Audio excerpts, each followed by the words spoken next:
नमस्कार, मैं हूं संजीव श्रीवास्तव। आप देख रहे हैं 4 पीएम न्यूज नेटवर्क।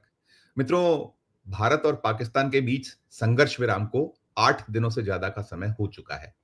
10 मई को सीज फायर का ऐलान हुआ था और इस ऐलान के पहले सूचना आई थी अमेरिका के राष्ट्रपति डोनाल्ड ट्रंप की ओर से। उन्होंने एक एक्स किया था जिसके जरिए बताया था कि दोनों देश उनके कहने पर संघर्ष विराम को राजी हो गए, सीज फायर के लिए तैयार हो गए। और इस घोषणा के बाद भारत ने संघर्ष विराम का ऐलान किया था और स्थगित करने की घोषणा भारत की ओर से हुई थी। और इसके बाद प्रधानमंत्री भी देश के सामने आए थे और इसे लेकर बहुत सबसे ज्यादा यदि कहीं कोई उबाल है, बहुत सारे सवाल हैं, तो वो यही है कि हमने अमेरिका के कहने पर या उसके द्वारा एक बीच बचाव करने या समझौता जैसी स्थिति पैदा करने की नौबत आखिर आई क्यों? और बहुत सारे सवाल हैं, तमाम सवाल हैं, बार-बार सवाल हो रहे हैं। इसे लेकर भारत की सरकार निरंतर सफाई दे रही है। कहा जा रहा है कि इसमें अमेरिका कहीं से कहीं तक नहीं था। सीज फायर पाकिस्तान के झुकने पर किया गया और हमने पाकिस्तान को धूल चटाई। हमारी जो भारतीय सेना है, उसने 4 दिनों में ही बता दिया कि उसकी ताकत आखिर है क्या? जो पहलगाम में आतंकवादी नरसंहार हुआ, हमारे जो 26 निर्दोष पर्यटक मारे गए, उसके बाद देश चाहता था कि अब पाकिस्तान को पूरी तरीके से बता दिया जाए कि हम आखिर हैं क्या और हम अब बर्दाश्त नहीं करेंगे। और हुआ, सेना ने वो कर दिखाया और हम घुस गए थे उनके जो अड्डों को, जो पाकिस्तान अधिकृत कश्मीर है, वहां हमने सिलसिलेवार उड़ाया। हमारे जो निशाने थे वो उसके पाकिस्तान स्थित जो ठिकाने थे वहां निशाने पर लगे, नेस्ता नाबूद किया जो आतंकवादी अड्डे थे। और उसके बाद जब उसने हिमाकत की, हमारे जो सिविलियंस को कहीं टारगेट करना चाहा, तो हमने उसके बाद मुंह तोड़ जवाब दिया। उनके सेना के ठिकानों के अड्डों को तबाह किया गया और एक देश में अलग माहौल है, था, बना हुआ है। पूरे का पूरा देश एक साथ था और बात यही बार बार हो रही थी कि आखिर यूएस कौन होता है हमारे बीच में आने वाला? क्यों हमने माना? और इसको लेकर सफाइयां आ रही थी। प्रधानमंत्री जी भी इसे कंडेम कर रहे थे और उनकी पूरी जो टीम है वो कहती चली आ रही थी। अब इन सब के बीच एक जो बड़ा कह सकते हैं कि रहस्योद्घाटन कर रहे हैं, वो भारतीय जनता पार्टी के एक विधायक कर रहे हैं। मध्य प्रदेश के एक विधायक हैं।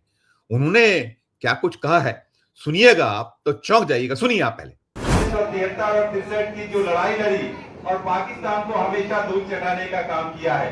मैं तो ये बात कहता हूं कि नरेंद्र मोदी जी के नेतृत्व में ये जो कार्यक्रम आयोजित हो रहा था, पाकिस्तान समाप्त कर दिया जाता अगर कहीं यूनाइटेड नेशन के द्वारा सीज फायर का हम लोगों को आदेश ना आता। सीज फायर अगर ना होता तो मैं समझता हूं मोदी जी ने जो बात कही थी कि बहुत ही तरीके से, बहुत ही जल्द जवाब दिया जाएगा और करारा जवाब दिया जाएगा। ये मध्य प्रदेश के रीवा के मनगवा से भारतीय जनता पार्टी के विधायक है नरेंद्र प्रजापति। ये दावा कर रहे हैं कि भारत ने यूनाइटेड नेशन के आदेश के चलते सीज फायर किया है और बहुत कुछ उन्होंने कहा। ये तिरंगा यात्रा थी, तिरंगा यात्रा की अगुवाई ये कर रहे थे। तिरंगा यात्रा जो भारतीय जनता पार्टी है पूरे देश में निकाल रही है, मध्य प्रदेश में भी यात्रा निकल रही है।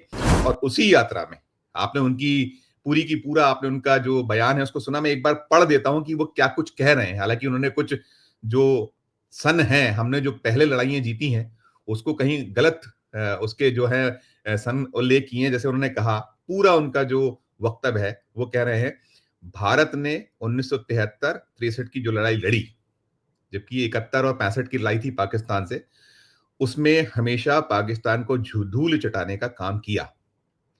मैं तो यह कहना चाहता हूं कि प्रधानमंत्री नरेंद्र मोदी के नेतृत्व में यह जो अभियान चल रहा था पाकिस्तान के खिलाफ, पाकिस्तान को समाप्त कर दिया जाता, यहां तक सब ठीक है। अगर सीज फायर करने का आदेश हम लोगों को यूनाइटेड नेशन से प्राप्त नहीं हुआ होता, क्योंकि मोदी जी ने यह बात कही थी कि बहुत जल्द जवाब दिया जाएगा और बहुत करारा जवाब दिया जाएगा। अब आप सोच लीजिए, हम लगातार देश पूरा ये जानना चाह रहा है कि आखिर क्या पीछे था, क्यों पीछे था। अब ये भारतीय जनता पार्टी के विधायक हैं जो बहुत साफ तौर पर कह रहे हैं। मैं पुनः आपको दर्शकों को बताऊं कि रीवा के मनगवा से भाजपा के विधायक है नरेंद्र प्रजापति। इन्होंने ये कहा है कि भारत ने नेशन के आदेश के चलते सीज फायर किया है। तिरंगा यात्रा का ये कार्यक्रम समाप्त हुआ और जब विधायक मंच के नीचे आए तो मीडिया ने उनसे पूछा कि आपने कहा यूएन ने ये संघर्ष विराम कराया, तो उन्होंने सफाई दी और सफाई देते हुए कहा कि नहीं, मैं यूनाइटेड स्टेट कहना चाहता था और मेरे मुंह से यूएन निकल गया। और मैंने जैसे कहा कि उन्होंने कुछ जो सन थे वो गलत बताए थे, लेकिन बाद में उन्होंने ये साफ कर दिया कि जो युद्ध जो विराम हुआ, संघर्ष जो विराम हुआ, वो ट्रंप ने ही रुकवाया। अब आप ये क्या कुछ हो रहा है, ये भारतीय जनता पार्टी के विधायक हैं, पार्टी के विधायक, जिसके जो नेता हैं, अगुवाई करने वाले लोग मोदी और शाह हैं, मोदी इनके नेता हैं, देश के प्रधानमंत्री हैं और उनसे बार-बार यही पूछा जा रहा है कि स्पष्ट करिए, अब तक नहीं बुलाया गया है संसद का विशेष सत्र, विपक्ष की मांग निरंतर है, नहीं बुलाई गई है सर्वदलीय बैठक, प्रधानमंत्री जी अपना अलग एक पूरा भले ही देश उनके साथ हो, पूरा विपक्ष उनके साथ हो, लेकिन वो एकला चलो वाली जो उनकी नीति है, जब वो आए थे देश के सामने राष्ट्र को संबोधित करने, संबोधन उनका था, वो संबोधन हमने देखा था। बड़ा एक ऐसा संबोधन था जो कहीं न कहीं भावनात्मक ज़्यादा था, तथ्यात्मक कम था, बहुत सारी चीज़ें ठीक है, हम बार-बार सभी पूरा का पूरा मीडिया जो वैकल्पिक मीडिया है ये, जो गोदी मीडिया तो वाहवाही कर रहा है, वो तो ये बता रहा है कि जीत ली गई है, उनके जो जीत दर्ज होनी थी और ये भी कह दिया गया है, खुद राजनाथ सिंह जी ने कहा है कि जो पहलगाम में आतंकवादी जो नरसंहार था उसका बदला ले लिया गया। पूछिए जो नरसंहार में मारे गए जो लोग थे उनके परिजनों से पूछिए कि उनको तसल्ली मिल गई है क्या? बहुत सारी सवाल है, बहुत सारे बवाल है और मध्य प्रदेश तो इस समय ऐसा एक केंद्र बना हुआ है। पहले विजय शाह जिन्होंने कहा कि वो सोफिया कुरैशी, कर्नल सोफिया कुरैशी जो चेहरा थी इस पूरे संघर्ष के दौरान का, उन्हें आतंकवादियों की बहन निरूपित कर दिया उन्होंने। फिर उसके बाद चले तो मध्य प्रदेश के ही डिप्टी सीएम जगदीश देवड़ा, उन्होंने कह दिया कि सेना प्रधानमंत्री के चरणों में नतमस्तक है। फिर आए तो 7 बार के सांसद, अभी जो मौजूदा भारतीय जनता पार्टी के मध्य प्रदेश से सांसद हैं, मोदी सरकार में मंत्री रहे, फग्गन सिंह कुलस्ते, उन्होंने कह दिया हमारे आतंकवादी। क्या कुछ चल रहा है मध्य प्रदेश से समझ में नहीं आ रहा और इन सब के बीच ये बहुत महत्वपूर्ण है। यदि भारतीय जनता पार्टी का विधायक ये बता रहा है देश को कि युद्ध विराम यूनाइटेड नेशन के कहने पर हुआ है, तो साफ हो गया है। ये जो मोदी जी दावा कर रहे थे तमाम या उनका पूरा कुनबा दावा कर रहा था, उसे स्पष्ट तौर पर आईना दिखा रहा है कि कैसे ये लोग झूठ बोल रहे हैं, सच कौन बोल रहा है। ये सामने आ रहा है कि यूनाइटेड नेशन के कहने पे हमने ये